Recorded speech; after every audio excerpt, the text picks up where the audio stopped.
মাটির ব্যাংকের উপরে স্টারি নাইট পেইন্টিং করলে যে এত সুন্দর একটা ফাইনাল লুক আসতে এটা আমার এক্সপেকটেশনের চাইতেও অনেক বেটার একটা আউটকাম ছিল।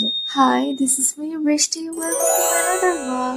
সো মাটির ব্যাংকে পেইন্ট করার জন্য প্রথমেই লাগবে একটা ব্যাংক, তো যেটা আমি প্রায় 7টা দোকান খুঁজে তারপর পেয়েছিলাম। সব দোকানে প্লাস্টিকের ব্যাংক ছিল, মাটির ব্যাংক আসলে দোকানে খুঁজে পাওয়া যায় না, কিন্তু লাকিলি আমি পেয়ে গিয়েছি। তো বাসায় নিয়ে আসার পর এটার জামা কাপড় আমি খুলে দিচ্ছিলাম।